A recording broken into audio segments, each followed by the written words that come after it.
So I've wanted to make this video for a little while and share this with you guys.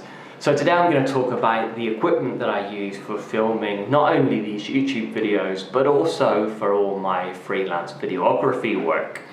Now I tend to be intentionally quite minimal with the equipment that I'm using, and a lot of that is, I guess, the type of shoots that I'm working on. Now I'm an expat from New Zealand living in Timor-Leste in Southeast Asia, and before living here I was living in Bougainville in Papua New Guinea. Now a lot of the locations that I'm working in tend to involve either boats going out to islands or four-wheel drive trucks going off into the mountains and into the remote districts. Or if I'm in the city here, I'm a cyclist, and therefore I'm cycling to a lot of the shoots and to a lot of the locations. So I don't want heaps and heaps of gear really weighing me down. And so this works really well for me, and I've been shooting like this for the last 4 or 5 years. And yeah, I've kind of whittled down, I guess, the equipment that I see is now key. And then there's really probably half a dozen key pieces of equipment and then a couple of extra pieces depending on the type of shoot. So let's get into it. The camera that I'm using is the FujiFilm X-T20. Absolutely love the Fujifilm. I love the way that the video looks out of camera. It shoots 4K, and I've been shooting with it for about 4 years. I actually put a video up a few months ago, so I'll link that up here, saying that yeah, I've been using it for 4 years and it's an absolute beast still in 2021.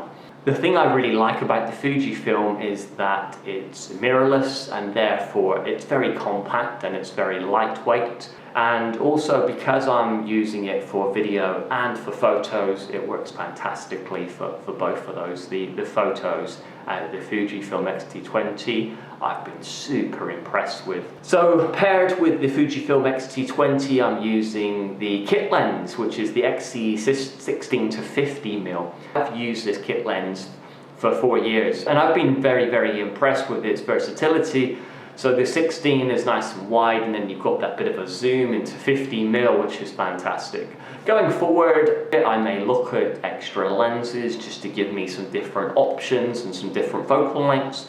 But yeah, the XC16 to 50 has definitely delivered, and I use it, like I say, for all my YouTube videos and for all my videography freelance shoots as well. Now with the audio, I'm using the Rode VideoMicro. Again, very impressed. I've been using it for I think over 3 years now, and it's the only microphone I ever use. And the thing that I really love about it is that combined with the Fujifilm X-T20, it just fits perfectly. The Fujifilm, like I say, is nice and small. The last thing I wanted was a huge overwhelming mic on it, and the VideoMicro is perfect for this. And I think the real selling point, the thing that I absolutely love about this microphone, is that it just plugs into the camera and it uses the camera's batteries. So I never get onto a shoot and I've run out of batteries, or I've forgotten batteries, or the batteries run out partly through filming. If I've got batteries in my camera, the microphone is all good and working. And so yeah, it's just low hassle, and it's just one of those things I don't have to worry about while shooting, which, you know, for me, yeah, fantastic, absolutely love it, highly recommend it.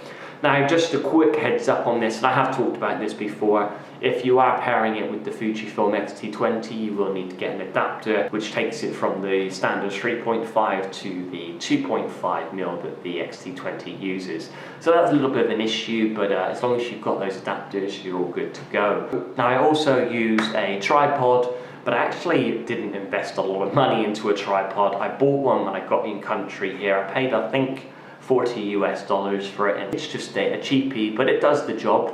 And I would say probably 80% of the stuff I do is handheld, and I'm using the strap of the camera around my neck and just pulling a little bit of tension to get nice and stable, and then using stabilization within Premiere Pro, so warp stabilizer, where I need to just stabilize a little bit extra.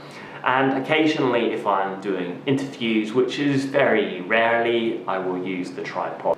So in terms of lighting, I tend to try and use natural light from windows and so on if I'm interviewing, but occasionally I will need just a little bit of artificial light. And I'm using a very compact VideoMicro, I think VideoMicro. It's a VL-1 model. It's a super compact light where you can change the temperature, so you can go from oranges to blues, and you can change the brightness as well.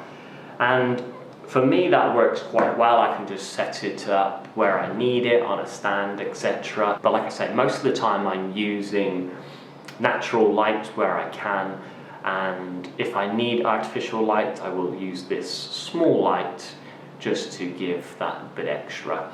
So the FujiFilm X-T20, the kit lens, which is the XT16 to 50mm, the Rode VideoMicro, and the VideoMicro light. And there's a couple of extra things that I always take along as well. The first being the battery pack. This is MI. I've just had it a long time and it's been fantastic. If I'm getting low on battery on my Fujifilm, I simply plug it into my battery pack, and in between filming I can charge the batteries. And like I say, a lot of time I'm in four-wheel drives and I'm traveling between locations, so whilst I'm traveling I can plug in the Fujifilm and get the batteries charged up and ready to go. So that has been a lifesaver so many times, highly recommend that. Also, obviously spare batteries as well for the Fujifilm.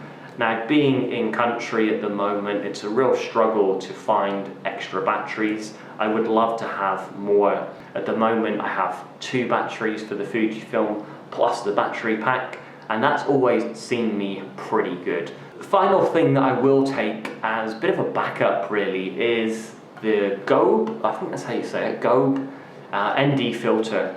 Now, if the environment's really bright and you're getting lots of light and it's just overexposed and you want to keep your shutter speed, double your frame rate, then the ND filter, yeah, definitely a good option.